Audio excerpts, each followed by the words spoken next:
गाजीपुर में सपा रुकने पार्लियामान अफजाल अंसारी और पुलिस के बीच तीखी नोकझोंक का वीडियो सोशल मीडिया पर तेजी से वायरल हो रहा है। वहीं रुकने पार्लियामान ने पुलिस कार्रवाई को प्रोटोकॉल की खिलाफवर्जी बताते हुए संगीन इल्जाम लगाया। उन्होंने इस पूरे मामले को लेकर अपनी सिक्योरिटी को लेकर भी तशवीश जाहिर की। उन्होंने कहा है कि उनको लगातार घेरने की कोशिश की जा रही है। सांसद ने यह भी कहा है कि उन्होंने इस पूरे घटनाक्रम की जानकारी पीएम मोदी से मुलाकात के दौरान जाती तौर से दी है। जबकि पुलिस अधीक्षक डॉक्टर नीरज राजा का कहना है कि मुख्तार अंसारी की फरार अहलिया अफसा अंसारी, जिस पर 50,000 रुपए का इनाम का ऐलान है, उसके गाजीपुर में मूवमेंट की खुफिया इत्तला मिली थी और इसी इनपुट की बुनियाद पर सिक्योरिटी और जांच मुहिम चलाई जा रही थी।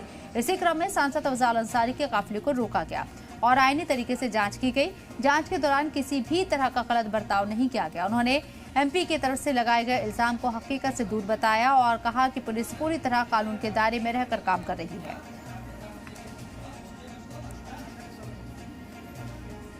जनप्रतिनिधियों के साथ बदसलूकी ये बहुत गंभीर सवाल है और ये इस सवाल पर इस तरह से ये नहीं चल सकेगी, ये तानाशाही नहीं चलेगी।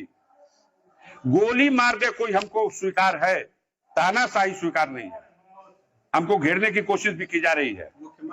हमें अन्य कई स्रोतों से भेजा जा रहा खबर कि आपके जान को खतरा है, बाहर से हमला करने वाले, आक्रमण करने वाले आए हुए।